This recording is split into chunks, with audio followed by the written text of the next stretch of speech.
नमस्कार विद्यार्थी मित्रांनो, MG अकॅडमीमध्ये आपल्या सर्वांचं स्वागत आहे. मित्रांनो, चला तर मग आज आपण पाहूया एक अत्यंत महत्त्वाचा विषय, तो म्हणजे संत आणि समाजसुधारक. हा विषय जो आहे तो प्रत्येक स्पर्धा परीक्षेला वारंवार विचारलेला टॉपिक आहे. मग TET असो किंवा MPSC किंवा मग पोलीस भरती किंवा तलाठी परीक्षा, मग कोणती जरी परीक्षा असेल तर हा टॉपिक जो आहे तो अत्यंत महत्त्वपूर्ण आहे. चला तर मग जाणून घेऊया आपल्या समाजात परिवर्तन घडणाऱ्या संत आणि समाजसुधारकांच्या कार्याबद्दल.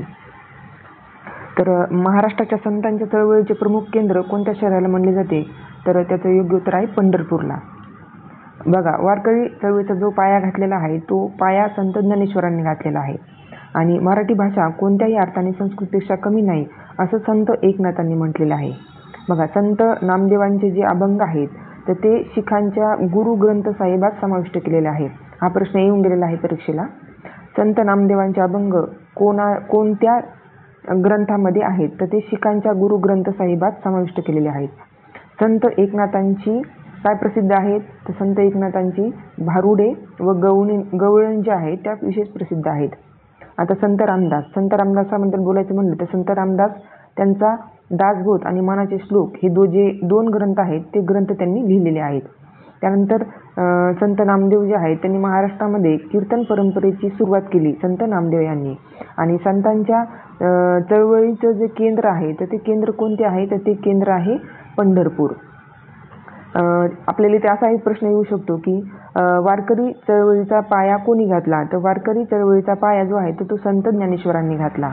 त्यानंतरचा आपण इथे परीक्षेत प्रश्न येऊ शकतो की मराठीचे आद्यकवी म्हणून कोणास म्हटले जाते? तर मराठीचे आद्यकवी म्हणून मुकुंदराज यांना म्हटले जाते. आणि त्यांची समाधी जी आहे तर ती आहे अंबेजोगाई इथे. तसेच पुण्यात सार्वजनिक सभा ही संस्था कोणी सुरू केली? तर ती सुरू केलेली आहे गणेश वासुदेव जोशी यांनी. तर ती 1870 मध्ये सुरू केलेली आहे. त्यानंतर मराठी भाषेचे शिवाजी म्हणून कोणाला ओळखले जाते? तर मराठी भाषेचे शिवाजी असं विष्णू शास्त्री चिपळूणकर यांना म्हणतात. विष्णू शास्त्री चिपळूणकर. तर इथं लक्षात कसं ठेवायचं? शिवाजी आणि विष्णू हे दोघे भाऊ असं लक्षात ठेवायचं. शिवाजी आणि विष्णू. मराठी भाषेचे शिवाजी असं कोणास म्हणतात? तर विष्णू शास्त्री चिपळूणकर यांना म्हटलं जातं. त्यानंतर बघू आपण आत्मवृत्त हे आत्मचरित्र जे आहे ते कोणाचे आहे किंवा कोणाचे प्रसिद्ध आहे? तर आत्मवृत्त हे आत्मचरित्र महर्षी धोंडो केशव कर्वे यांचे प्रसिद्ध आहे. भारतीय अस्पृश्यतेचा प्रश्न हे पुस्तक कोणाचे आहे? तर भारतीय अस्पृश्यतेचा प्रश्न हे पुस्तक वी.रा. शिंदे यांनी लिहिलेले आहे. त्यानंतर हमाल पंचायत या कामगार संघटनेची स्थापना कोणी केली? तर हमाल पंचायत या कामगार संघटनेची स्थापना डॉक्टर बाबा आढाव यांनी केलेली आहे. पुढे बघूया आपण सावित्रीबाई फुले यांची जन्मभूमी आता कोणत्या नावाने ओळखली जाते? तर सावित्रीबाई फुले यांची जन्मभूमी जी आहे ती चेतनाभूमी म्हणून ओळखली जाते. खासबाग जी आहे ती खासबाग कुस्ती आखाड्याची स्थापना राजश्री शाहू महाराजांनी केली होती. महात्मा फुले यांचे मूळ गाव काय आहे? तर महात्मा फुले यांचे मूळ गाव कडगुण आहे आणि ते खटाव तालुक्यात सातारा जिल्ह्यामध्ये आहे.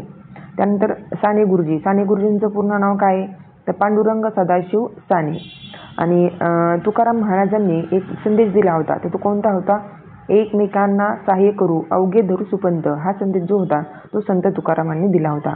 मराठीतील पहिले वर्तमानपत्र कोणते? तर मराठीतील पहिले वर्तमानपत्र आहे दर्पण.